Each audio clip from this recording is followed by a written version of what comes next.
I was. Perfect. I think that's on now. Hey, okay, awesome. The arts and entertainment has come to life. So as you know from Mayor's State of the City address, we're so pumped and very excited for Kitchener Live. And with that progression, we're able to narrow focus on 2 units today, Arts and Creative Industries led by manager Andrea Hallam, and the Special Events Action Plan led by Steve Roth. And so we're going to walk you through some of the presentation today. And Marilyn, can you just make sure that there we go, amazing, thank you so much. So we're going to take this session today in 2 parts. We're going to do Arts and Creative Industries first, Special Events second. And really the key point here is that we really wanted to follow through on Council's direction outlined in the 2023 to 2026 strategy that those 2 units need to come forward with action plans. And so our purpose here today is to give you an update on those, the engagement that's been done, and also to share some of the aspirational visions and guiding principles, and really to get your feedback on some key issues that are going to help us as we complete the action plans and then bring them back to Council in Q4 of this year or Q1 of next. Yeah, so really the input, just to reemphasize, the input that we're looking from you today is to prioritize some of Andrea's recommendations, to rank some KPIs for Steve's Special Events unit, and then help us guide some of that future event prioritization. And with that, I'll pass the mic to Andrea. Great. Thanks, Jeremy. Good afternoon, Mayor and Council. So the Arts and Creative Industries Action Plan is a culmination of over 30 years of community feedback and work from previous staff and previous councils. So we're looking to build on Culture Plan 1 and Culture Plan 2. The action items that were completed or not completed are featured in the report, so you can see how many were actually completed from the previous plans and how many were not. So the approach that we're taking with this plan is very much action-oriented. We've heard from the arts sector itself, but also from the community, that they're looking for certain items to actually happen and be acted on by staff and council. So with that, we've done extensive engagement and research. So these key engagement inputs include the Bloomberg Harvard Initiative, of which Mayor and Council were a part of, Environics research, that was a statistically valid survey conducted as well as the Uncovering Barriers report that was undertaken by artists here in the community in Kitchener, as well as the internal Conrad Center review. So the scope of this plan is really looking at creating a supportive network and grouping of assets that will support artistic sectors, growth of the creative industries, as well as economic development, resources and our assets, infrastructure funding, and community engagement.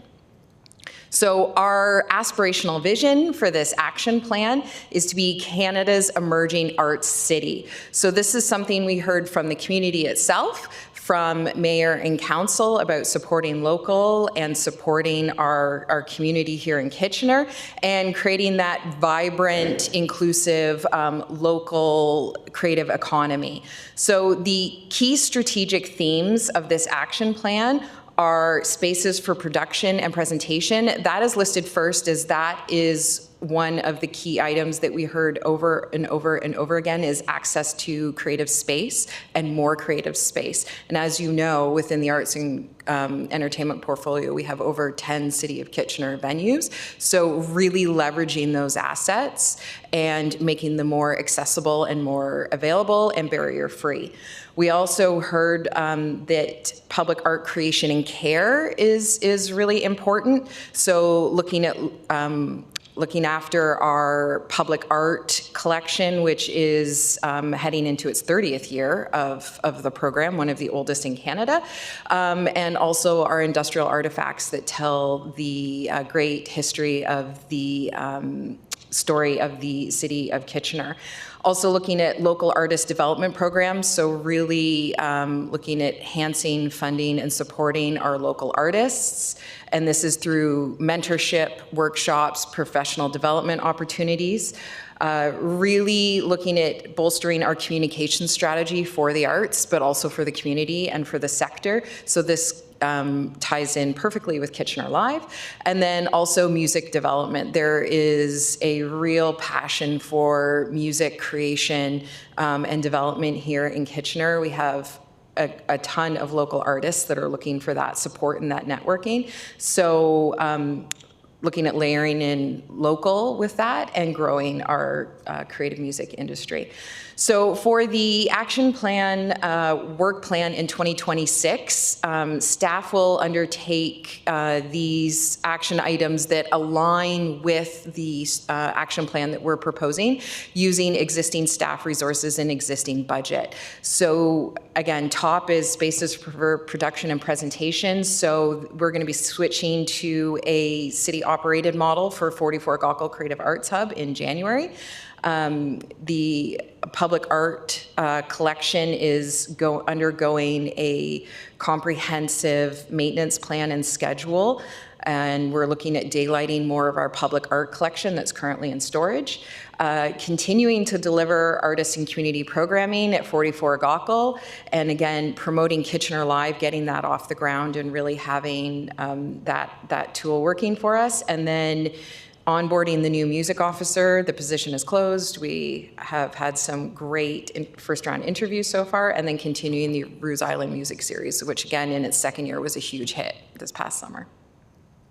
So for 2027 to 2030, the actions to consider, so these, we have put a rough budget estimate too, so $1 sign up to 50K, $2 signs between 50 to 100,000, and $3 signs over 100,000. Again, rough estimates. So what staff is proposing from the engagement of the community in the sector are the following action items. So under space, production, and presentation. So developing Culture Days programming to celebrate local artists and venue spaces. So Culture Days has never been undertaken here at the City of Kitchener. This is a national celebration of the arts that happens across Canada. And we applied to be a regional hub for next year, and we're actually accepted. So we will be a regional hub for Culture Days. Increased artist fees for the artist in residence and gallery programs. So this is aligning fees to the CARFAC industry standard, just making sure we're paying artists correctly for the work they are producing for us. A new gallery space program at the Conrad Center. Now that we are up and running at city-owned, city-operation venue there, we have heard from the community that there's not enough exhibition space, there's not enough gallery space. So this is a way to animate and activate the lobby area, and then also have the local artist community involved in that. And then enhanced 10-year capital plan for Homer Watson Gallery. So we are working with consultants on creating that, working alongside the foundation with our FM division as well at an enhanced plan. So under public art creation and care, increased maintenance funding for the public art and industrial artifacts collection. So while there is one, we are behind in our maintenance, and costs have increased for any materials, and we are trusted to look after that collection. Temporary public art implementation, annual program and plan and funding. So this is temporary public art is something like murals or interactive installations. So creating a plan and a policy, right now we don't have one, and then creating a budget that goes along that so we can start to do some programming for some temporary public art.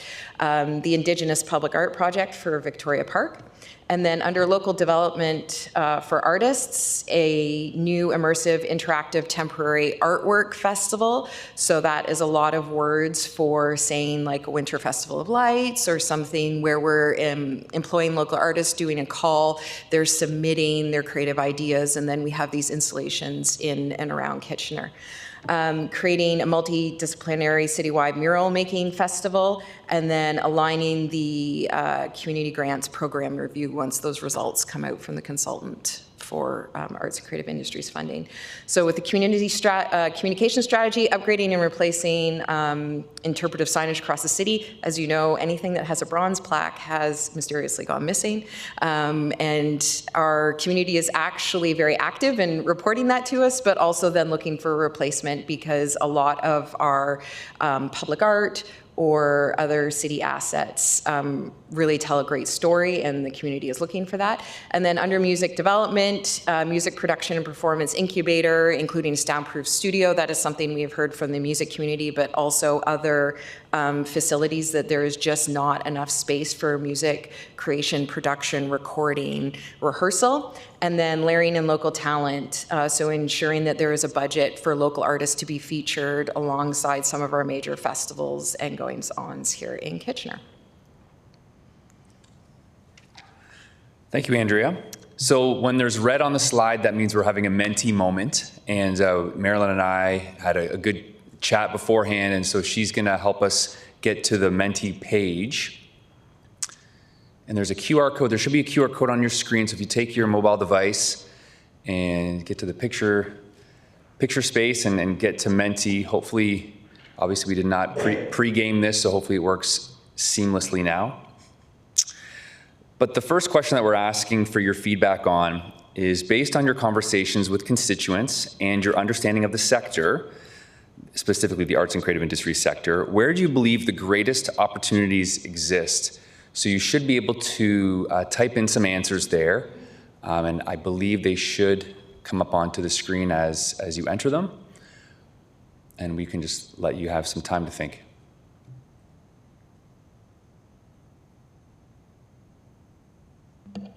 So just one question, when you talk about public art creation, are you talking about like physical artwork? Okay.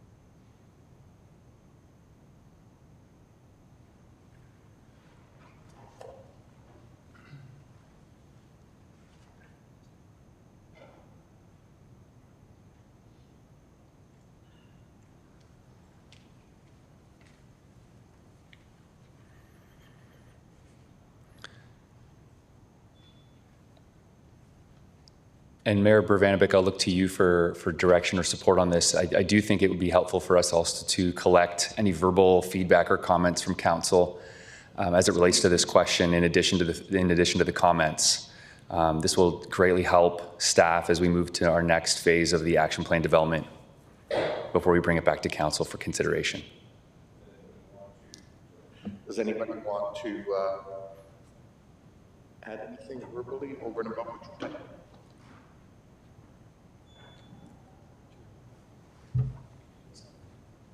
This is your chance. Councilor David. Sorry, just like in general, in terms of general comment in this. Yeah, That's this first piece. Yep. yeah. So I just again, this is I would never claim to be the most cultured person in the world. So this comes from places against you. But I'm looking at the prioritization here too, I guess. And I'm not looking for a direct response, but I'm a little bit confused as to which of these would have the biggest payback to the broader community, for example, right? So, for example, music development, I don't really know what that means. Like, if we're helping an individual, is it just, mostly an individual that we're helping, and there is like a broader community context versus some of the other items? So I'm not looking for like necessarily a response, but my personal preference would be, if we're prioritizing these, it would be items that would help the broader community the most, not necessarily specific individuals, if that makes sense. So through the mayor, yes, that's helpful feedback, Councillor Davey. I think when it came to the strategic themes, we really looked to the engagement to help shape the kind of the buckets. But I think what you're referring to is a little bit of ROI, like which of the themes will give us the best, for lack of a better phrase, bang for buck. And I've tap danced a little bit just to give Andrea a bit of time to think about her response, but I do think. I do think, and even Mr. Chapman said to me previously that, music development has been a big theme that we've heard. And we do think there's a huge opportunity there, as well as communication. A lot of the feedback we heard through the engagement, especially the Environics survey and the barrier survey, related to, the artists want to get their messaging out.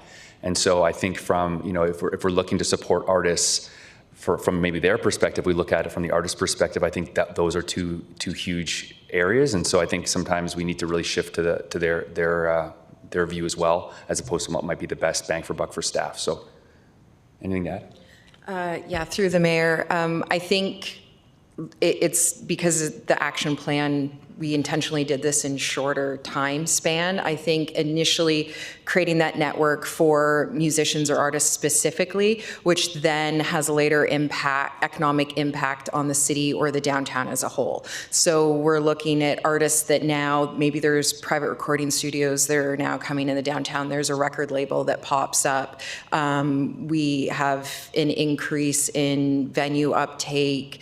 There's more people coming downtown to see shows. So I think it's, if we start with the artists, and that's what we've been hearing from the community, it then has a ripple effect. Before I move on, I think the other piece, Andrew, you may want to comment on this, is when we talk about ROI, it really comes in two perspectives. From the perspective of culture as an economic driver in and of itself, and separately, the role that it plays in terms of attracting and retaining talent and quality of life and so on. Is that correct? Through the mayor, yes, that's correct. It's twofold. So it's attraction, retention of that talent, artistic talent, and then the overall economic impact that then grows from that. Okay, thank you. Councillor O'Dooney. Thank you very much, Chair. Thanks for this. I think in line with what I wrote down, I feel we already have some really amazing events, some great things that we're doing, in addition to some of the plans of things that we're hoping to do. My only area of concern is, for some reason, communication getting down to the grassroots of different talents, different backgrounds. There are many times I talk to people, they're not even aware of some of the great things that we are doing. And I don't know how we can figure that out. They're great, but if we're not able to disseminate it to more people than we currently are, we will see the same set of people that are, getting great benefits from this. Nothing against it, but they're amazing artists as well from other communities who don't check the City of Kitchener website or Facebook page or LinkedIn page, so they're not getting exposure to some of these things. So would just love if you can go back and think, you don't have to respond to it now, but how do we disseminate the information to more communities across Kitchener so that they can also benefit from this and add value to what we're trying to do? Through the chair, thank you, Councillor O'Dooney. That's great feedback, and especially as we start to build Kitchener Live, I think it's important that, along with Ms. Rab's team, that we look to the artists, maybe different voices who we haven't heard before as we start to develop the communication strategy for that destination brand, and how can we engage different voices as we, not that Kitchener Live is going to solve all the problems of arts and entertainment in Kitchener, but we do have a lot of faith and hope that we know that having a very focused strategy with communication will be helpful. And so I think that's great feedback, so thank you. Councillor Singh. Yeah, thank you. First, key in to say something specific to what Councillor Davies said, so I'm not going to focus on the ROI. I think that will, over time, figure itself out. But similar to Councillor O'Dooney, it could be considered an ROI, but I think cross-public absorption is a really key thing for me. And I don't think that's necessarily ROI, that's just acceptance. That's a key aspect, right? So we really sometimes focus on arts and development, cater to a specific core of our downtown, of the economic viability, living standard, the general theme, and just how it feels to be in the downtown core. And I think this has to be larger than that. This has to be something that animates, excites people across the city. So not the 30% of our downtown core, but 70%. So yes, it's an ROI, figuring out what that would be. So to what Councillor O'Dooney said, yes, cultural barriers will play a part as the diversity of the community has changed quite quickly. But also, I think not a lot of people think of themselves as necessarily as Kitchenerites. It's a place that they live, but they don't necessarily feel like they belong because they just recently moved from the GT or whatever other parts of other communities. So it's about how we can bring a lot of people in to what we're trying to do related to music, related to just arts and culture in general. I think that would be the bigger impact, I would say. Yeah, so communication is what I want to really specifically pinpoint.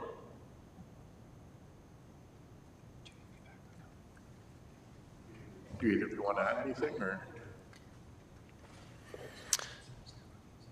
Through the chair, no, I think Mr. Singh, Councillor Singh, I think the key, what we'll take away from some of the session and the comments today is that it's not always about ROI, but that has to be consideration, but it's also about finding balance and finding some access to the voicing of the messages. And I think I was just thinking as you were speaking, and I was listening to your comments, that I do think when it comes to those public art calls, and that's where Councillor Ayoudeni was speaking as well, like how do we make sure that everyone is aware?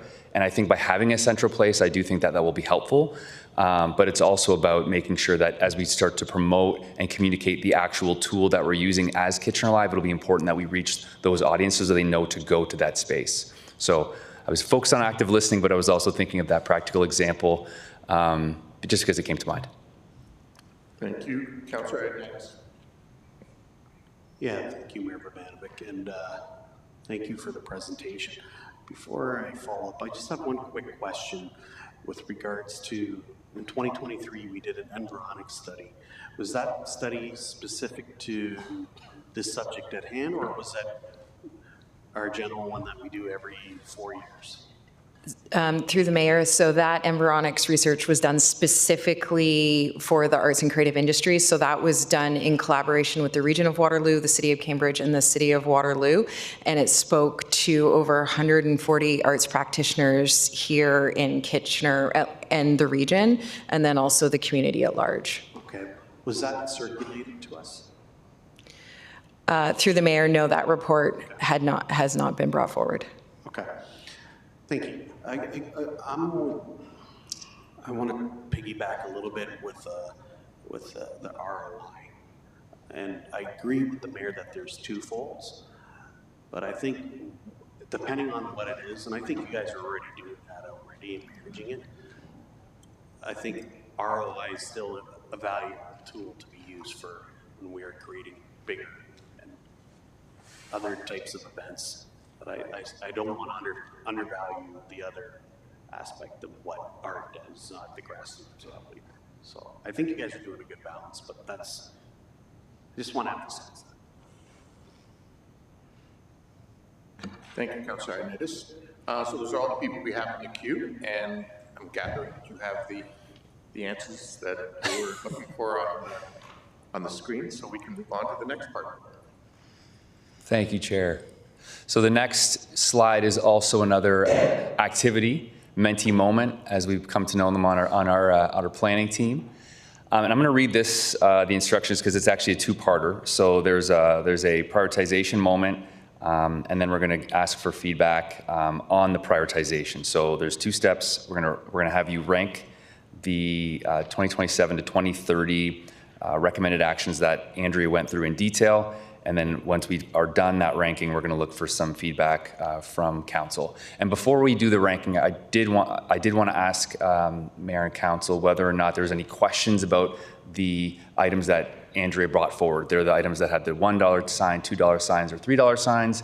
And I just want to make sure that before we ask you to rank them, that if you had any, moments of clarification that you were looking for, or if you needed any more detail from Andrea, that this might be the perfect time to ask. And if there's not, we can move to the ranking. $4 sign.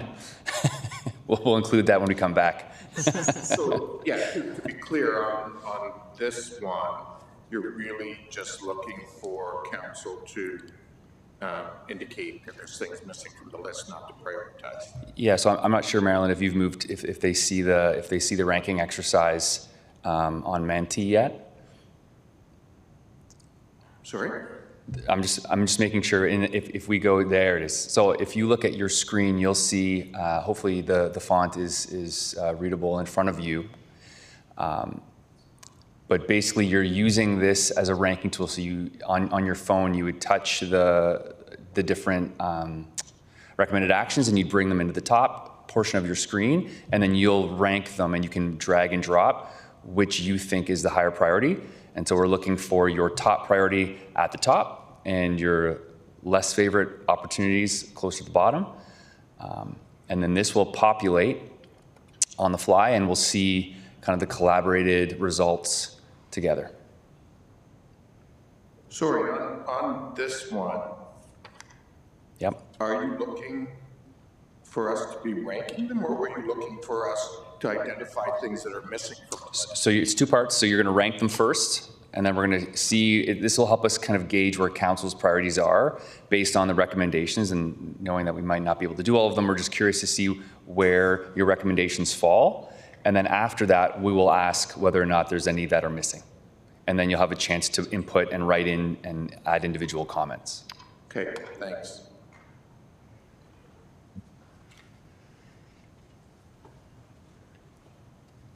Go ahead, Councillor Inez. Sorry. For this question in particular, like I see a lot of them with regards to capital. I feel like this should have been separate, the capital with vision. I don't know, that's just the way I see it. Because the Homework Watson House, to me, that should be something, I think, outside of your scope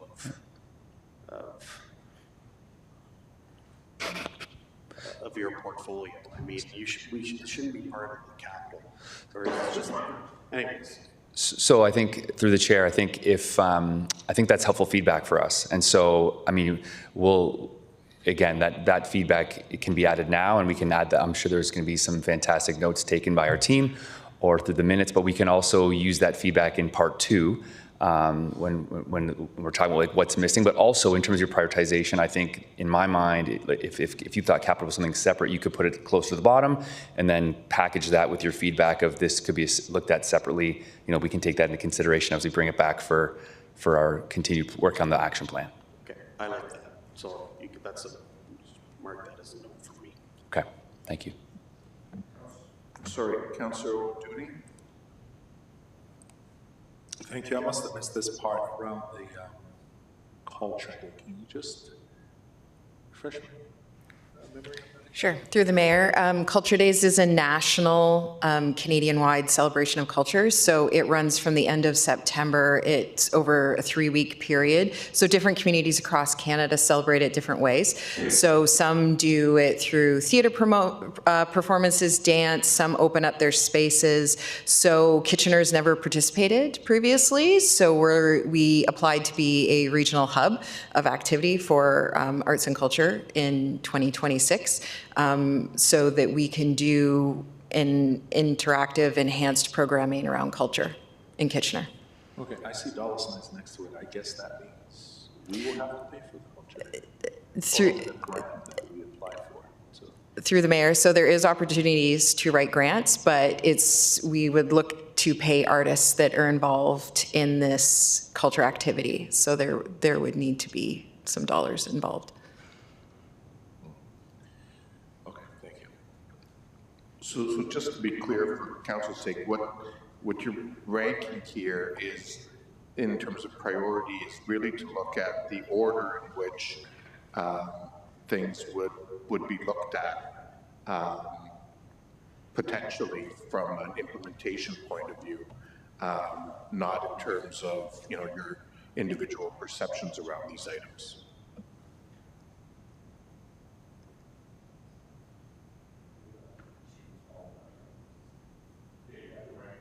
You have to rank all of them.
Mayor Verbanikovic, we'll look to you to signal when we're good to move. We're still waiting for two people to. Okay.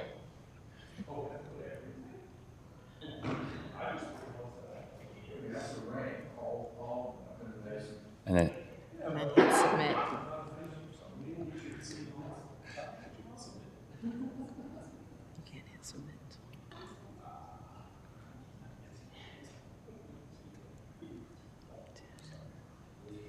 Okay. okay, awesome. Well, thank you for this. This is great. It was fun to watch this on the fly. And Marilyn, I think we'll go to the next question then, which will round out the activities for this portion of the program. So the question for council, as you review the proposed actions, are there any priorities or ideas you've consistently heard from constituents that are missing from that 2027 to 2030 recommended action list? And if there's anything that you've heard that has been top of mind or repeated over and over, we'd love to see that feedback.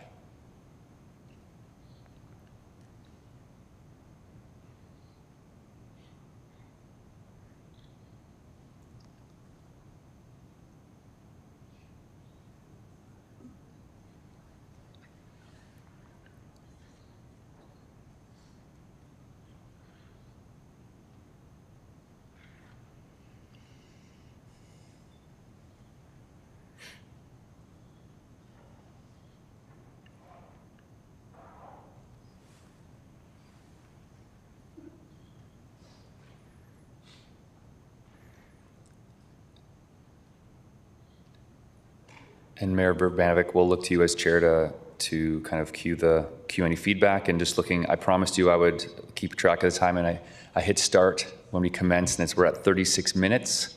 So I think we're doing okay, but I just know that we want to make sure we're staying on track.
So, Mayor Verbanovic, just through you as chair, I think some of the two themes that have been really helpful through not only this slide, but also the previous results from the ranking, the layer and local, I saw a little higher up in the comments, it talked about cultural diversity.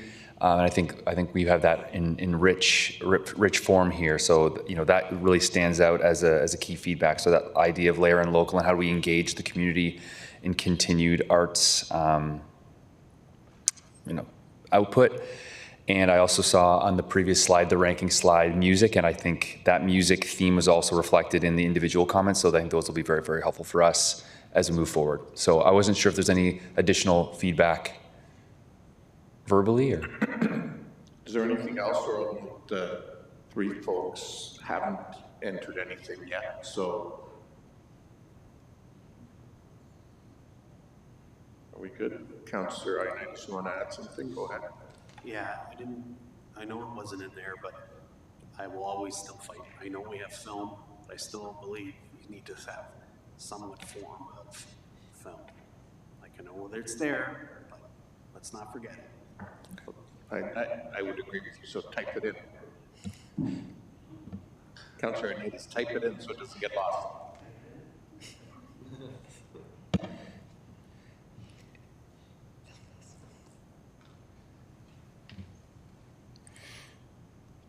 There it is.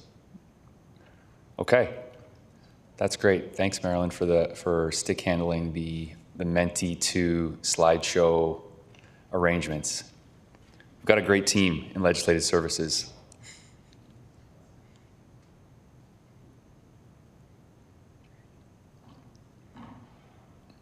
Okay. I told Steve that when we see the Christkindl Marketplace image, that is his time to come to the podium and Andrea's time to vacate. So we will bring Steve to the podium now.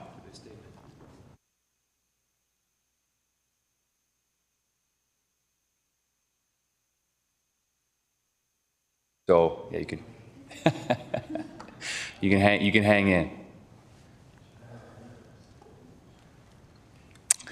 Okay, so I'll tee up this section and carry a bit of it in terms of speaking notes. When I joined the Arts and Entertainment Division in late 2023, early 2024, I vividly remember the conversation I had with Steve about, what is a special event? Like, how do we define special events? And I think some of the learnings that we've had as a team since that time really is coming up with consistent event type categories and using those consistently. And we've seen the positive success of that. We'll get into what makes those 4 event type categories unique on the next slide. But I just wanted to call attention to the fact that there's a difference between those 4. And in terms of the special events team focus, they're really on the first 3. Signature events, special events, and corporate events really land to Steve and the capable hands of the special events unit. And the reason why it's important really comes down to prioritization, planning, delivery, and also clarity. It's very easy sometimes when the word event is added to the end of anything, that there's sometimes this notion that Steve and the team will come to the rescue. And I think by us clarifying some categories and being kind of focused on those, it's really helped to delineate between what's in scope for the special events team and what's not. I also want to point out that even though community events are not necessarily the direct work of Steve's team as a corporation, we know how important those community events are, not only to staff, but even more important probably is to residents. So I think that by us identifying those event categories, it helps us to kind of delineate again who's responsible for supporting those groups. To get into the details a little bit more about what makes those events and those event types unique, I think it's really important that we call attention to how it relates to our portfolio. So examples of signature events include Canada Day, Christkindl Market, Blues Festival, Oktoberfest, and you'll see there's a variety there between city produced, so that would be Steve's team producing the event, but also Blues Festival, that's a city supported event. So it's where we're helping with the detailed planning. And so those are large events, 5,000 attendees or more per day, huge impact. Sometimes they relate to Tier 1 funding, and typically would see an event budget of $100,000 or more. Special events, maybe slightly more community focused, between 500 and 4,999 attendees per day. Budgets under $100,000, I think, is a critical piece, and that's examples like Diwali and Tri-Pride rather, and you could add Caravana in there as well. Corporate events, if council recalls, this was a new kind of category that was added to Steve's team the last budget year. And so this is events like park openings, State of the City address that we just had at Center in the Square, New Year's levy.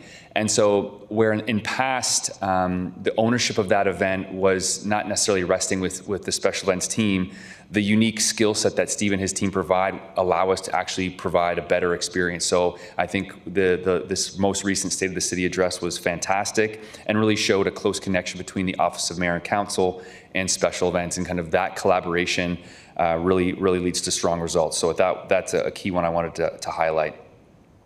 And then just back to the community events. So even though they're not within the special event scope, these are neighborhood celebrations, grassroots initiatives. I know in the report we talked about charity runs or faith-based barbecues in the parks. Those are all very, very important, but obviously not part of Steve's scope or the special event scope. So as we're preparing for this action plan, which really started in fall of 2024, I won't get into the details of the story, but one of the key pieces was, again, similar to arts and creative industries, how are we going to make sure we have engagement as we build the action plan? So unlike arts and creative industries, I don't think there's been as many action plan moments for special events. So this 6-step engagement was very important, and it really started with an internal staff review. So within the city, as a corporation, how do we support events? Where are we affected by special events? So that was one of the key kickoff moments for this action plan. I know Steve met with each of you, Mayor and Council, as part of that engagement. Steve and his team met with third-party organizers, Oktoberfest, Caravana. Those moments and discussions provided super feedback for the initial development of this action plan, which again we're bringing later in Q4 or in Q1 of 2026. Steve and the special events team engaged with a workshop, a day-long workshop, to pull some important feedback. And we also did a municipal scan for best practices. Where are other municipalities who have similar population size and similar portfolios? What are they doing well, and what can we learn from them? But really, I want to pull your attention to the 3 items, as the purpose of the action plan really is to manage how are we delivering high impact programming, and how are we communicating council's vision both internally to city staff but also externally. We've heard this consistently from event organizers that they're curious to know how the city perceives special events. How do the city's leadership, whether it's senior leadership, CLT, or mayor and council, where do special events fall within the plan? But also internally as city staff, it's important that we know the direction there. And then obviously supporting third-party organizers and community groups. It's been a tough time in the sector. We have seen some major special events, not only nationally here in Canada, but internationally, canceling. And you can see how some of the sustainability models of these events have really been impacted by COVID and then in the COVID recovery. So I think it's really important that this is a key moment for the city's special events team to take good steps forward. So with those 6 engagement moments, these were the key themes: enhance the current portfolio, simplify processes for both event organizers and staff, improve sustainability and predictability. And you'll see later on and in the report with the list of 2026 planned events, a lot of repeats, which means that there is sustainability locally here in Kitchener, which is fantastic. And then there's also this important statement that we heard a few times, and I almost could have put this one in quotation marks. There's an understanding that the city cannot fund all events. Not all events can be funded by the tax base. So how do we find that key moment of balance between resource allocation, producing culture, producing civic pride? Where's that fine point? And so I think all those culminate in what we feel is an aspirational vision for the special events team, which is let's be Canada's event leader. And I think that one really resonated with the team. that as we kind of were floating that idea to others, that really resonated because it's a big vision. We're identifying becoming a Canadian leader, and we feel that those guiding principles will help us get there. And so if we can focus on being one of the best host cities in Canada, it's easy for event organizers to bring their events here. A good example was 5K Foam Fest. The organizers were raving about how great it was and how easy it was to do event production here.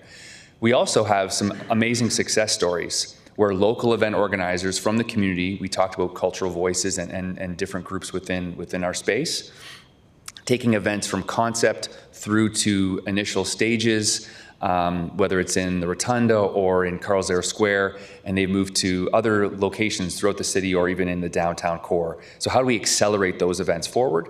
And then back to, we've had numerous conversations internally about how do we make Kitchener an event-friendly corporate culture, where once folks kind of, they go through that event intake process, it becomes very straightforward in terms of not only from event organizer perspective, but also from city staff, because I think it's important that we recognize those two viewpoints. Mentee moment. So this is going to, I'll read the instructions for this one as Marilyn moves to the Mentee screen. I'm wondering if we can, maybe before we go into this, just speak to that last side quote, because I think it is an important one, and there are several people in the queue. So I'll start with Councillor Singh. Thank you, Mr. Mayor. If you can go back to the presentation and the initial one where I ranked out the segments, special events, and community events. In the community events, it outlines neighborhood groups and all that. But Sorry, can staff go back a slide? Thank you. No. One. That. The one. Yes, there you go. Okay.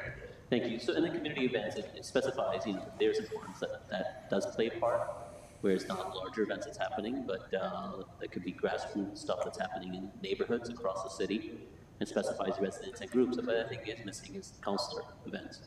They're starting to pick up steam a little bit. I know I've been doing mine for many, many years now. There's other councillors that are doing theirs. Councillor DeMille had a really successful event this year, had well over 500 people. I had close to 700 people for a movie night. I'm sure others are starting to do it as well. So it's starting to pick up steam and resonating with people that look forward to a specific event that's organized, led in partnership with the councillor, as well as perhaps key groups within those neighborhoods.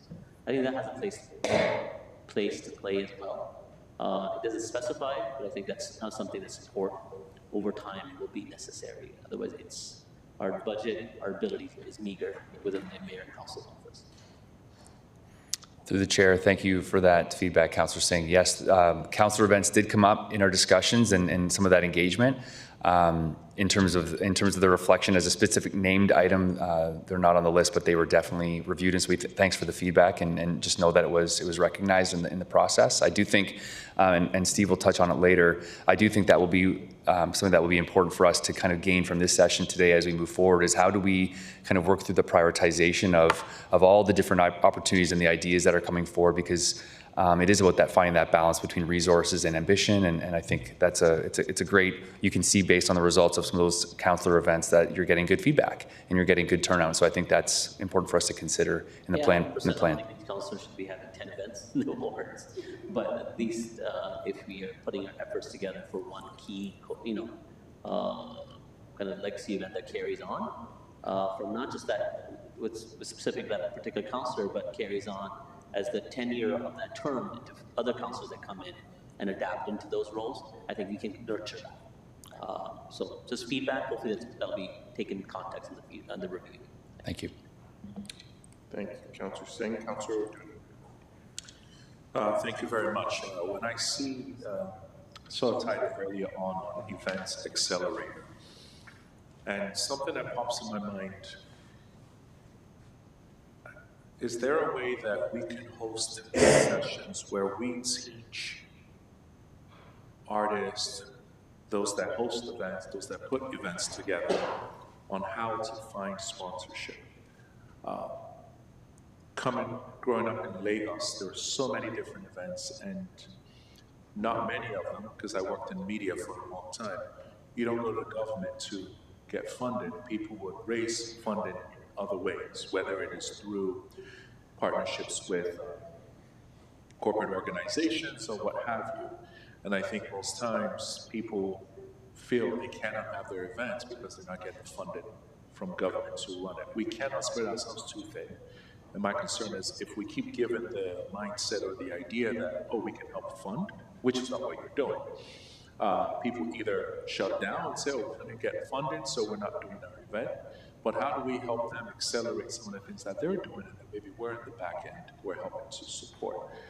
So I don't know if we can have sessions where we teach them how to find corporate sponsorship, branding yourself, what are corporate organizations looking to put money into, all of those types of things, so that we're probably in the back end more supporting them as they run through their events, because then we'll be able to see a lot more community events from different ethnic groups rather than them expecting us to support them through everything, which we really cannot because we don't have all the money in the world to do that.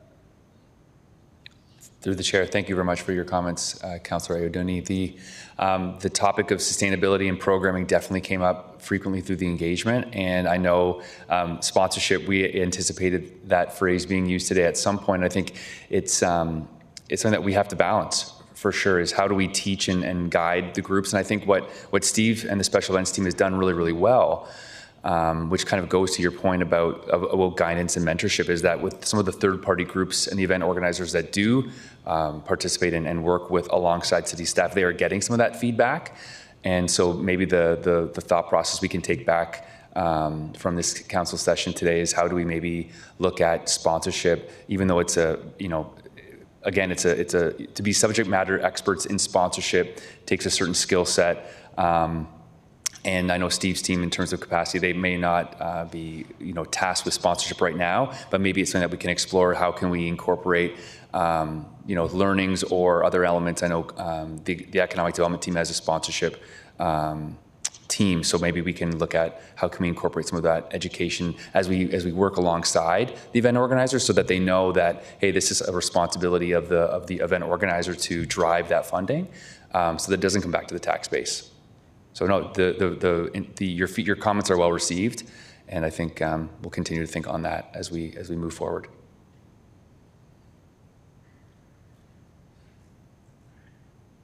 Next up, I have Councillor Johnson. Thank you, Mr. Mayor. And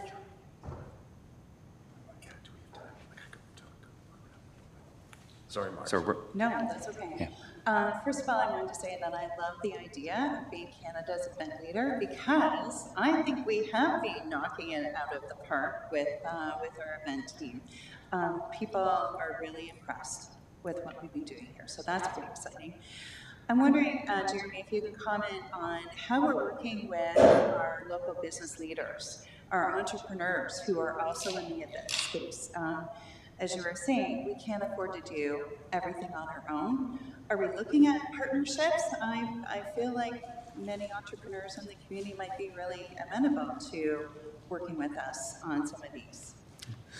Through the chair, and I've probably been hogging the mic a little bit too much, so I'll make sure that I include Steve in some of the responses. But great point. I think this is, people often don't wake up thinking, oh, I'm going to be an event organizer. So when they do, when those leaders do in the community, how are we looking to support them? So, Steve, come on up to the podium and give your feedback, because I know that we have had some opportunities where event leaders are looking to partner engage. Yeah, for sure. Firstly, I apologize. I'm like a 5 out of 10 today. So normally I'm like, let's go team. Today, 5 out of 10. So I apologize. Yes, we are starting to have conversations to the sponsorship, to the partnership.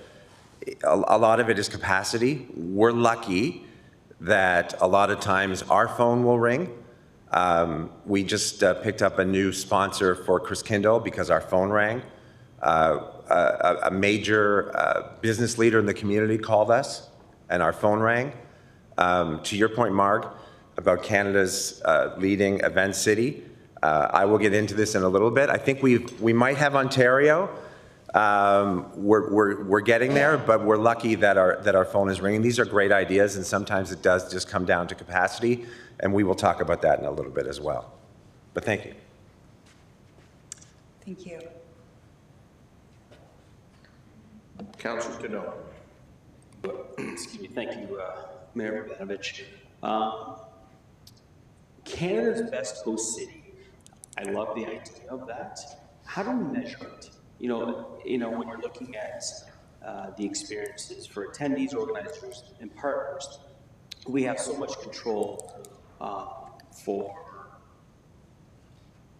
parking. But we don't have control over accommodations or restaurants or public transit. And all those, I think, are important for people to have access to make it. If they want to come to Kitchener for the weekend and they have some of these, 3 or 4 of those, they should knock them off and all that. That was a great weekend. But if we have, how do we partner with other groups to make sure that we're hitting those out of the ballpark and measuring? Through the chair, I think and not that you were trying to set me up, which is great, but one of our next mentee exercises is about key performance indicators, so thank you for that. And I think we are looking for your guidance as mayor and council as to what is the measure of success. And so that kind of guidance in the KPIs, is it ease of event delivery? Is it number of attendees? Like what, and I don't want to give away all the different options on that mentee exercise, but I do think that'll be important for us to consider. But I do think just anecdotally, kind of what you're speaking to, Councillor Deneau, is really just how do we make it easy? How do we make it easy for event organizers, right? And I think that's been the secret sauce, I'll use that phrase, has been the secret sauce for Steve and the team, the special events team, is that when groups have been working with the special events team, it's a culture of yes, and how can we, and that's been a consistent feedback. So I think if we were doing Maslow's hierarchy of needs for special events, at the base it would be like, how can we make it easy for folks? And I think the KPIs are probably a little bit more next level on that hierarchy. Okay, thank you, Jeremy. And then, right now, Cobb's Coliseum in Hamilton, it's ready to be open sometime this month with a brand new reboot, and they're getting all the acts. And obviously that will die down in a little bit because it's a brand new, shiny place to go. Is our thought, if we want to try to be Canada's event leader, are we trying to piggyback off of something that some of the bigger cities are doing, or are we going to kind of stay in our lane as a 500,000 population at this point in time, do what we do best as opposed to trying to emulate what some of the bigger cities are doing? Yeah, I love this topic, so I could talk about, ownership and operation of events. My team knows this. This is like my favorite topic. But I will say, I think Event Host City provides one of the most opportunities for us as a city from a tax-based perspective, because if we can find those key partnerships with event producers who are coming with some of that funding, we can do different things. And I think, again, without naming the different venue spaces, they are benefiting from some great partnerships already. And the way that their ownership operation model works is a bit different than ours. But I do think where we have an advantage is that we do have some amazing public assets. Victoria Park and we see this with Endless Summer as one of, it's a fantastic venue space. And if we can find event partners who we can work alongside with, who are responsible, who have that mindset of safety and just good community leaders, I think we can work them through the event intake process in a positive way. So yeah, again, we could talk about. I love the question, but I do think it comes back to that event host guiding principle as being a key in our action plan moving forward. So it sounds like you also agree with that. At a high level. Thank you, Jim. Thanks, Steve. Councillor Sig. Yeah, thank you. I missed one thing. You mentioned, Jeremy, that there's just not enough funding for us to do everything, right? So we do have to pick and choose our leaders. But that being said, there are certain events that have tapped into certain sponsorships or funding mechanism for them to consistently do what they do, but perhaps they don't have the vision or know how to expand beyond that. It's always difficult, I think, finding new sponsorship, new money. But the fact that they have that and they can somehow potentially grow that over time, that may be something that we need to more focus on, how to nurture the events that are happening outside of what the city does as a third party partner, to seeing how we can grow that beyond what the capacity is right now. So that's one. Second thing is to what Councillor Denosa said, like, I don't want us to be too hyperbolic, right? The best, what's the thing? For events, best in Canada.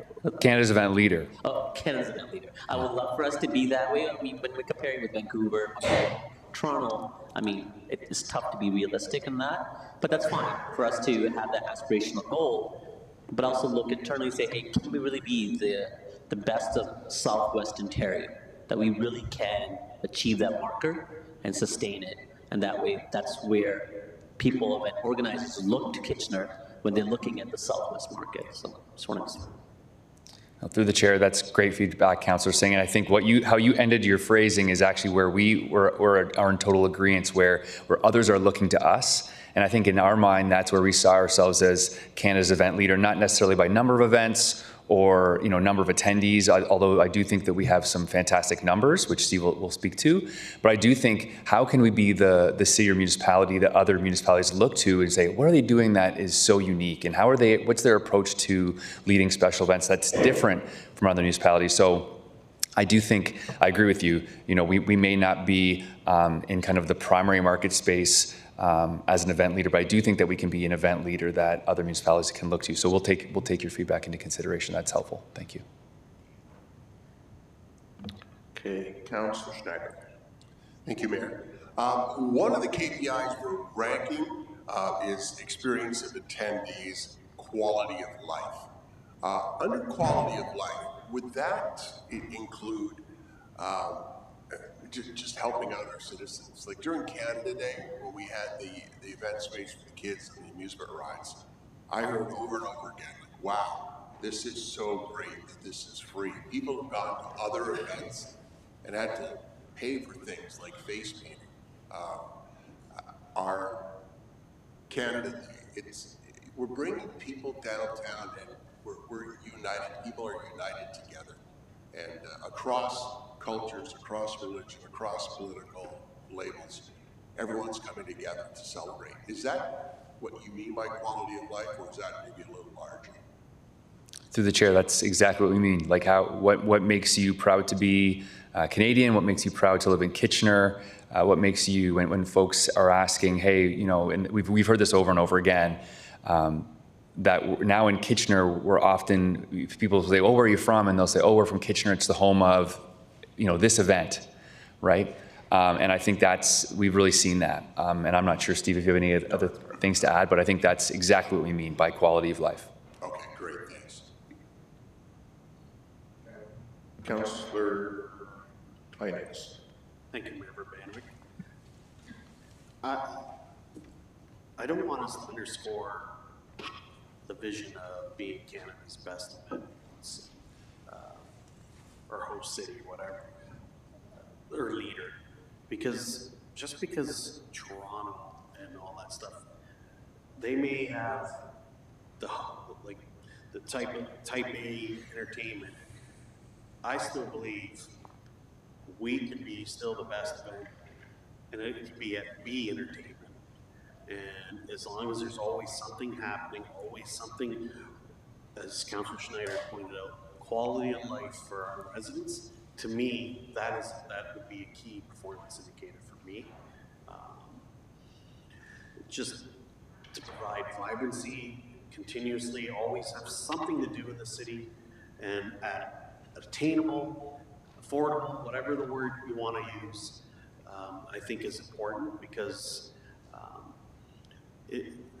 most people can't go to an event in Toronto and spend, in my opinion, you're spending $1,000 just to go there and to see an event if you're staying overnight. So I totally disagree with Councillor Singh's view on that, because I think we could be that type of city, and I think we're already on our way to being that type of city, and that's where I would vision our goals and all that stuff, and how we move forward. And again, if I want to touch upon Councillor Deneau's with regards to how do we quantify this, I think we can easily quantify the economic impact by using the TREM model ourselves that we use, that the province uses as a standard. With our events, there's definitely a huge impact on our events, even when they're free. But also, I think we could quantify all the events that we do host and third party and community events. The type of money that they get from the other levels of government, that's a huge impact too. So I think that can all be factored in. So, I mean, there's ways to quantify it. There's ways to make us the best host city. I think we can accomplish that. It doesn't mean they're top 8 like Taylor Swift. That's not realistic. Even though you are going to get Metallica for me. But anyways, just kidding. Through the chair, just one of one of my favorite meetings of last year, we met with this group, and I'm going to try not to name names. They were an event organizer from Toronto, and they wanted to come to Kitchener, bring their cultural festival to Toronto. They had met with Mayor Chow and the people in Toronto, and they were here with a local group trying to bring this new event to Kitchener, and we met with them. And we talked through it, and we talked about what Kitchener could bring to the table, and kind of to the comment earlier, it wasn't about sponsorship, but it was about support, both operational support, event assets. And anyways, at the end of the meeting, she said, you know, you guys are way better than Toronto. She said, what's happening here doesn't happen in Toronto. And it was a real feel-good moment for me. When I look back at some of the successes we have, now this event hasn't happened, it's planned for 2026, but they were excited, we were excited, it's some new culture for our community, it's fantastic event planners, they're coming from Toronto to here, and we're blown away by what we had to offer, so that was a feel-good moment.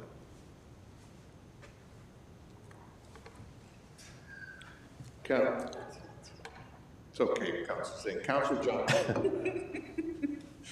Thank you, Mr. Mayor, and thank you, Councillor Ioannidis. I was going to say something similar. You know what? Let's dream big. You're already there. You're working so hard on this. I hear from people, residents all the time, who say, "I can't believe it. I got to hear so and so here in town, and it was free." Like, people are so excited about what you're doing. So I say, let's still aim for this. We're doing it, and why not? Thank you. Okay, Councillor Singh, very shortly. Yeah, no, that would be short. If anyone uncomfortable being proven wrong by, it's Councillor Ioannidis, so I'm totally okay with that. I think both those things can be heard with what he's saying, what I'm saying. I think we're saying the same thing. It's just, and what came out of it, I think you said it, I thought of it too, but is, you know, Canada's best host city. Right, that's one market that you can really, it's based on our staff, based on our organization, based on our outreach in the community, based on how we can spread the word out. If that all we can get better at, we are touching all the other metrics that we talked about in the other thing. Maybe that's the thing that we need to be more aspiring for. Canada's best host city. Thanks. Councillor Michaud. Steve, I just want to say, when you started with these events at the City of Kitchener, I could never imagine how they grow and evolve into this. But my question for you is this sustainable to continue to go the way you're going with the staff and the support you have, or is there a point where that's going to have to change? Because the bigger you get, the more support you're going to need. And I don't think it's We're going right to the meat and potatoes of all this. What, I'm sorry? Yeah, that slide is coming up. We are going to talk about that. It's a great point. It's a great point. Okay, I've been fairly quiet thus far, so I'm going to throw some of my feedback into all of this. I think number one, I think the team's been doing an outstanding job in terms of special events, and I certainly tried to articulate that to the team and council as copied on that. whether we're talking signature events, special events, corporate events, and yes, community events, I think we've knocked it out of the park in terms of all of these. I think the reality is as you talk to people in the community, as we came out of this past summer, the number of times that folks commented about the great event summer that we've had this year has, I don't want to say has been immeasurable, but it has been significant. And I think that speaks to the work that the team and our community partners have done in terms of bringing all of these events to fruition. In terms of the vision and the guiding principles, I am really pleased to see us being ambitious. I think, Jeremy, as you said, we're not going to be necessarily in Toronto, Vancouver, Montreal in terms of the quantity of events or the maybe even quantity will be, but certainly not, when you're a city of 300,000 versus a city of 2.5 million, you are likely going to have less people in total going to your events than you will if you're the city of Toronto. But that doesn't mean that we can't be Canada's event leader, that we can't be Canada's best host city. I know one of the things that I often heard about, just from a sporting perspective, which is different than arts and culture, one of the reasons we often won bids was because people always had, great experiences from the volunteers that we had here. And I think that's true in terms of, as you talk to promoters and others, they always have positive things to say about the team, whether it was the Foam Fest people or people who bring concerts here or whatever.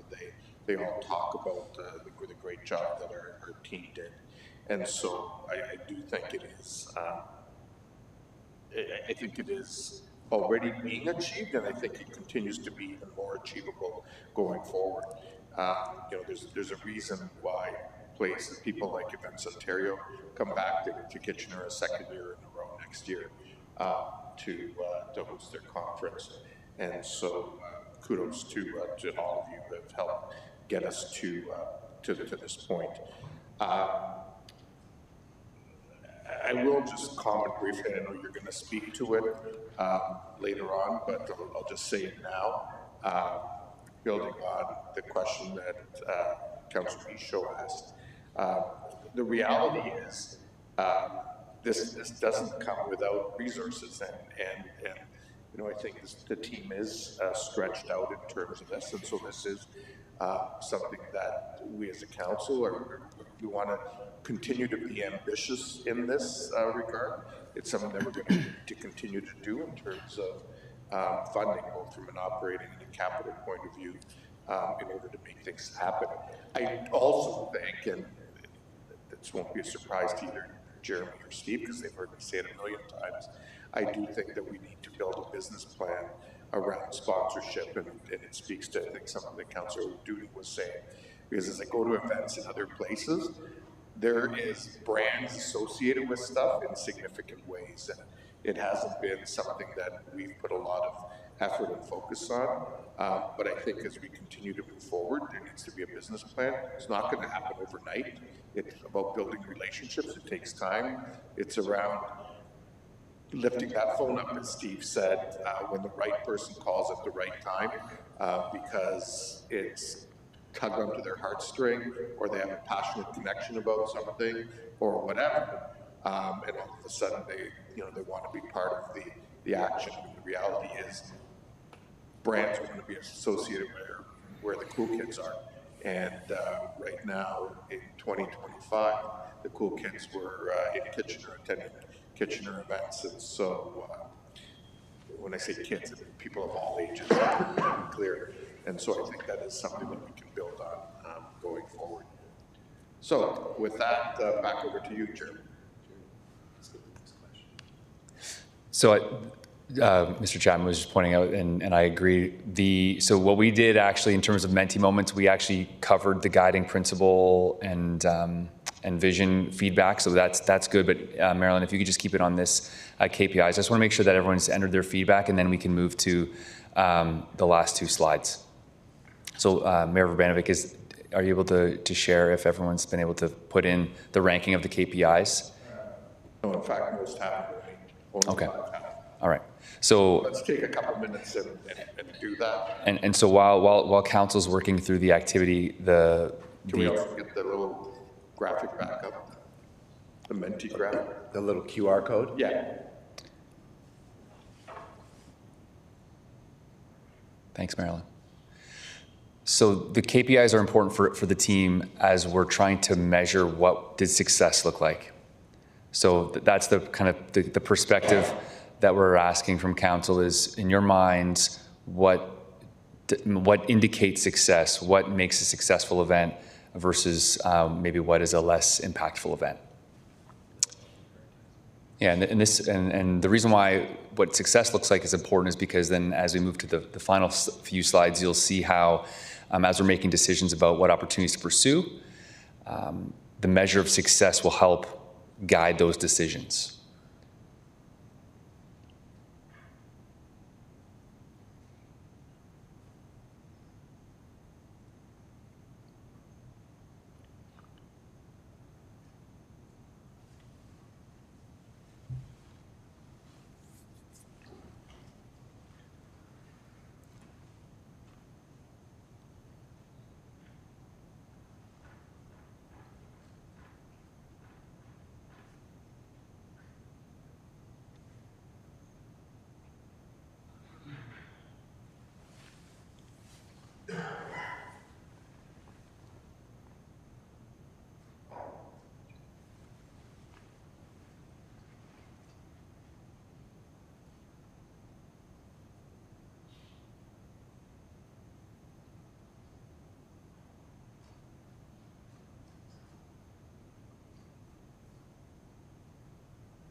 And as council continues to work through the chair, I think it's important that because quality of life can mean different things to different people, I think that will be something that we take away and look at is how do we measure what does quality of life look like? Whether, without brainstorming too much, does that look like, surveys as an event's happening that are more qualitative in nature, more question and conversational in nature? What does that look like? And so I think that's something that we'll take away from today's session. Okay. Okay. So there's one person yet choose to finish up, but go ahead. Okay. So Marilyn, if we go back to the final slides, then we'll let our friend Steve Roth. Perfect. So this is the one where we had some good feedback on the guiding principles. So thank you for that. And maybe I will just in the interest of time, I think we can go to this slide. Really just speaks to what we're doing and how it fits the 3 guiding principles of Canada's Best Host City, Canada's Event Accelerator, and the Event-Friendly Corporate Culture. This is the work that staff is committed to doing in 2026 with existing resources. But I think to a previous question about how are we going to kind of maintain that capacity and sustainability, that really speaks to the next 2 slides. And so, Steve, I'll let you take this one. Yeah, okay, cool. Just because I have the floor, we are asked about, what's going on in Kitchener right now. I do want to take this opportunity to say thank you to this room for supporting what we do, for your, for coming out to the events, for supporting the team. People see it, we know it, and we couldn't do it without you. When we go to Festival and Events Ontario and these conferences, and people are talking about Kitchener, and I always start by saying, we have a really supportive mayor and council, and we couldn't do any of this without you, so thank you. And I mean that, that's great. So how do we maintain a sustainable model? It is a question that has come up a couple times, and I'm blessed right now with a really great team. We work well together, we're doing some great things. In 2025, we produced or supported 38 events, which I'm super proud of. we're likely seeing 350,000 people coming to our events. These are and when I say events, this is signature events, special events, and our corporate events. So this does not even include some of the community events that are happening all across the city. So there's lots happening. I know from my background being involved in community centers, there's a lot happening. So like 350,000, and we're probably low. Chris Kindle last year saw over 80,000 alone. So there's a lot going on. We have a calendar for 2026 already. It's getting pretty full. There's a few dates that remain. But how do we, create that sustainability model, and how do we, the Blue Jays was a great example of things that are going to pop up. The Blue Jays get to the World Series. It's not on our work plan. It's not in our budget. We have to acknowledge it. We have to celebrate it. We have to have an event. Stanley Cup's coming to town. The Olympics are coming to town next year, among other international sporting events that are coming around. Like, there are opportunities that come up along with this existing work plan. One of the cool things that's happening is that people are discovering what's going on in Kitchener. This group that I talked about from Toronto, they called us. We have to come to Kitchener. It's happening. We are trying to balance those demands with reality. When we talked about the 4 levels of events, one of the things that happens, and it happens, it's neither a good thing or a bad thing. When the word event comes up, our phone rings. And sometimes we don't have the capacity or the ability to give that event the care it needs. We want to see all events succeed.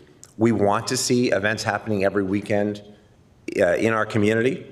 The reality is events are becoming more expensive. Our staff is at full capacity.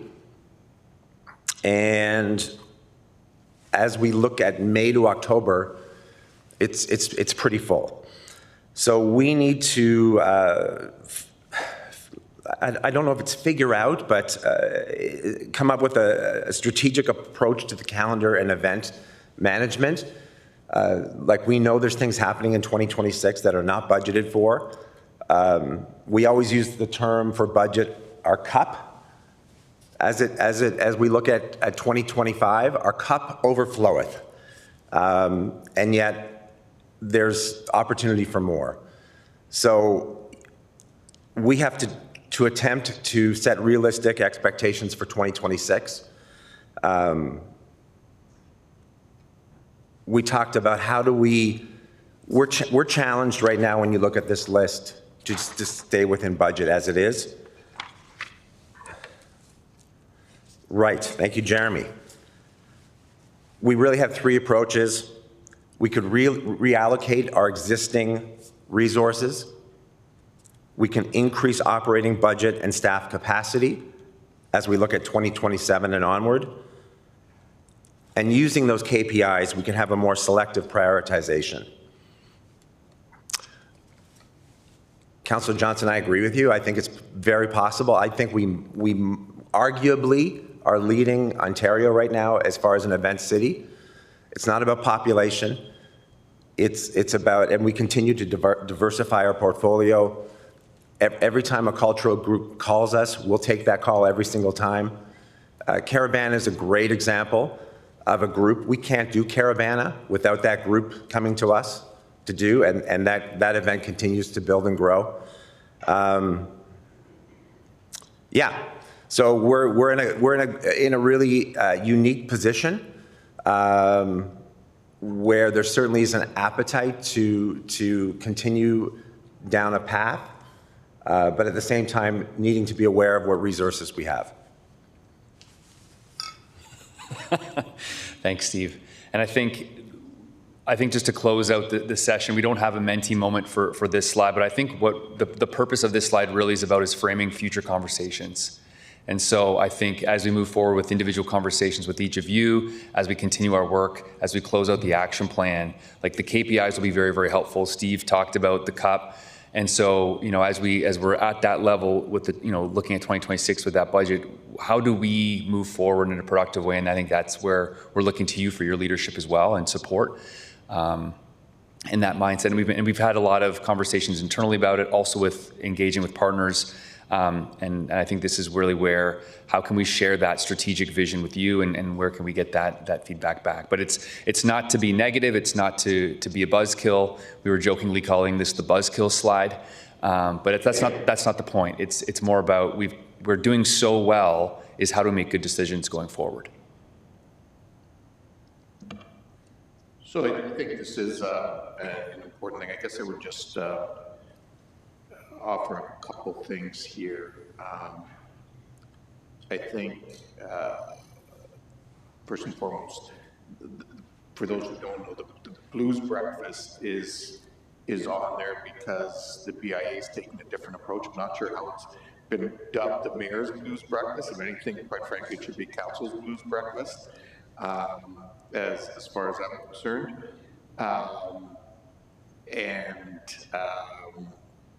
And so I think that's one thing. I think secondly, as we indicated,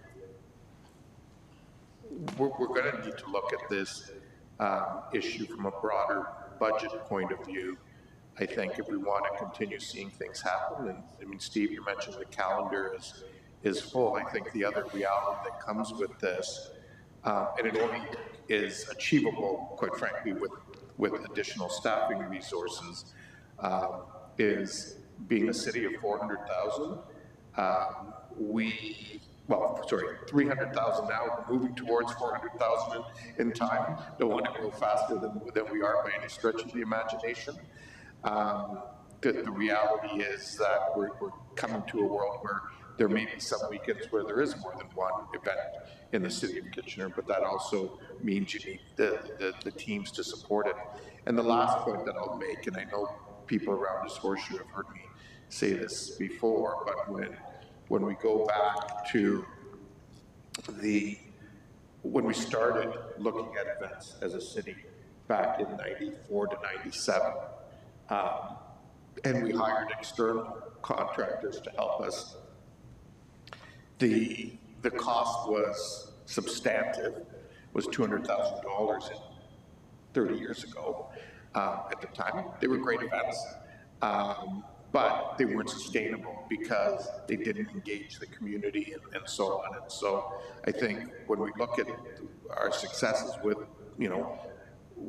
pluses and minuses, there always is, but with Blues, with Oktoberfest, with Caravan, and the list goes on, it's because we've been able to engage the community, and I think that needs to be an important part of it all going forward. And then obviously have to resource it accordingly.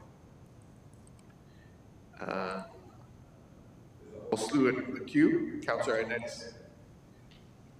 Thank you. Yeah, this is the buzzkill. Now, I really don't believe this is a buzzkill. I think this is a really good problem to have. I think the approaches that we could use, we could do all three in some form of a combination. I'm guessing with resources for staffing, I'm wondering if there's a program internally that we can offer employees if they do some form of volunteer work with our programs, that maybe their employee, maybe their spouses or family members can get access to VIP. I don't know, whatever the special sauce is that would attract internally staff to want to commit to that. I think that's something that we could look at. I guess another thing that we could, maybe look at is for those incidentals that, that pop up, like the Blue Jays or whatever, maybe in the future we could budget and a contingency in there that it's only used for these specifics. So whatever it is, 150,000 or 200, I don't know what the number is. You guys can figure that out. That's why we pay the big bucks. So, I mean, for those incidentals, well, and they have to be restricted for those particular incidentals. So like, we can't just say, hey, let's use this money for here to grow other events. I think it should just be tied to that. And again, I'm a big proponent of, you know, enhancing the VIP experience, making that's paid, whatever it is, that we can offset some of the costs for the free events is something that I'm very supportive of, and can always come back next year and ask us for more money. I said next year. Okay, that's it.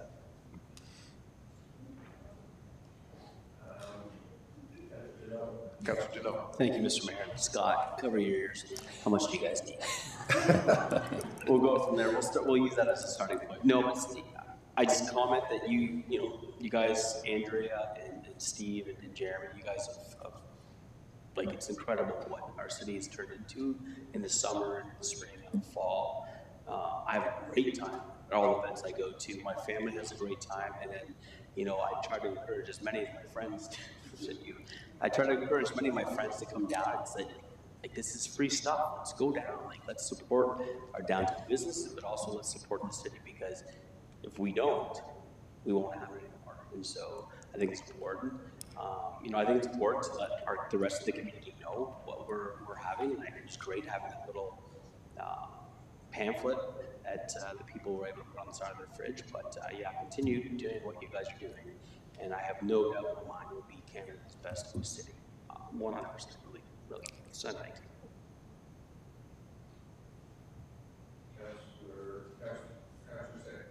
Councilor Singh. Thanks, Mr. Mayor. Totally okay. I'm quite like the mayor's blues breakfast, as long as they serve humble pie as well. Listen, housing and economic development is my passion, but you can definitely see Councilor Ioannidis, the way he's lighting up with this item. With everything he said, it kind of really spot on. I think you really need to have a lot more consultation with him going forward as well. Of course, he'll be talking to all of us, but I think he should be appointment on council to go on all this, because he has been advocating for this very thing for a very, very long time. There was one thing that was mentioned as new events, Kitchener Connect. Obviously, it's a motion that I have brought forward. Again, I think we can look for, community partners that can help carry some of that weight. Something that we have talked, it doesn't necessarily need to start off necessarily as a cornerstone event. Would like it to in some shape or form, but at the very least it can be a segment of our ongoing events, so presence there and the various events that we do have, and that could be some of the other things that we want to do. The last thing I want to say is, of course, I'm very fiscal minded, but at the end of the day, we can't have it both ways. We all very collectively talked about, we love the idea of being the best host city, Canada's best event place, or whatever, the terminology that was used before. It's going to cost something. It's going to require extra resources, far more than what we do right now. And it's going to require us to have more events. It's great that we have what we have. They're doing really well, but if you really want to hit that higher metric that we aspire for, then we will have to have more events happening within our city as our city grows. So yes, it will cost, but I think that's where we have to be ready to carry that load, but also look to my previous comment, work on the event organizers that are already have good tie-in with sponsorships and focus on those sponsorships as well. Thanks. Thank you, Councilor Singh. Councilor David. Yeah, thank you. Just going to chime in with, I'm looking at this too, and one of the things that concerns me as well is, it's easy for us to be throwing out all these great things we want to see. We do have a staff contingent, and I do worry about them getting burned out, right? Like, they have to, these events will be as energized as they are. So I'm always cognizant of that. So and again, I'm not even, I haven't attended all of the events in this list, and I'm just one of those people too I'm much more inclined to see fewer events that we were really knock out of the park than more and more events where we're spending a lot of money and not that well attended. So I just hope that as we're going through this exercise as well, that we are analyzing each of these events, and maybe some on occasion do come off of our docket, and then some other ones that might be we think might have a better bang for the buck or more better manageability do come forward. So I just want to be clear that this is something that we do need to be careful of, because we can do as much as we want or as little as we want, but I do acknowledge that this is the sort of stuff that makes our city livable. So we do need to continue to invest. We just need to do how we always do, carefully and disciplined. Yeah, I'll agree with you, but I just do want to say that we need to keep in mind that things that us around this horseshoe may be interested in may also not be reflective of what segments of our broader community are interested in, and we need to make sure that we have a diverse offering that reflects a very diverse community of interest, and that we can't lose sight of that. Councillor Chapman. Yeah, thank you. And thank you for all you do. I just want to ask a question about the city-supported signature events and city-supported special events and the city-supported, what was the other category? Corporate events. Can you just kind of give us an overview of what resources that requires? I'm not talking financial resources, but staff resources. Like, are they really just responsible to give some financial support to some of these events? I mean, I'm familiar with some of them because of the BIA, right? And the work, the amazing work that they do. So if you could just sort of give an overview of those city-sponsored events versus the events that we actually run. Through the chair, so what does it take to put on an event for city staff? Yeah, the ones that we sponsor, not that they are our events, right? So, yeah, like Oktoberfest or the Blues Festival or Caravana. I'm sorry. So if you think about events like multicultural. Right, city supported or city led? No, city supported. City supported. What is our role? So, great question. So, number one, Peter Beacock from the Blues Festival said something once, and it resonated with me. He said, we are Kitchener's Blues Festival. Not the Blues Festival, we're Kitchener's Blues Festival. Kitchener Waterloo Oktoberfest. So by name, we are partners with them. We really want to see them succeed. So I've already met with Tracy from Oktoberfest, and we've met with Peter from Blues. We looked at what happened last year. We're already looking ahead at next year. I think they look at our team as a resource, which is great. One of the things we've implemented this year is a support circle for our signature event planners, Blues, Multicultural, Oktoberfest, Kitchener Ribs, and Caravana. They sit with our table 4 times a year. We talk about what went right, what went wrong. I think we're finding ways to all save money. So one of the things that happened this year is if you came to Carl's Air Square, big directional signage, flags, info booth, washrooms, everybody used those this year. It was a huge hit. Safety and security was a big one. That's something that the city could help with. And we can also learn from Oktoberfest, Blues, et cetera. So if they're doing Burton Cummings in the park, how did ticket sales go? When did you sell your tickets? How much did you sell them for? So it's a partnership. So we're in it with them every step of the way. They put together their floor plan. We'll look at it and say, have you thought about this? You might need more washrooms here. But it is a real partnership, if that answers your question. Sort of? Okay, thanks, Debbie. Okay, those are all the questions and comments we had. Final word to you, Jeremy. Thank you, Chair, Mayor Verbanovic. This has been a great session. Just very thankful, like Steve said and Andrea said as well, very thankful for each of you and the support you give and the time and knowledge that you've provided to our teams and just it's ongoing support. And so we're very grateful for that and thankful for your leadership. We're going to take this information away. We're going to take the feedback away. And as we kind of go through those next steps and formulating the action plan that we bring back to you again in Q4 or Q1 of 2026, your feedback will be reflected. So thank you. Okay, wonderful. Thank you again to all three of you for presenting today and for the exchange. And we look forward to seeing how this develops in the weeks and months ahead. Thank you. Thanks. So, with that motion to go in camera for the two items listed, moved by Councillor Deneau, seconded by Councillor Schneider. All those in favor? Opposed? That's carried. Motion to adjourn, moved by Councillor Michaud, seconded by Councillor O'Dooney. All those in favor? Opposed? That's carried.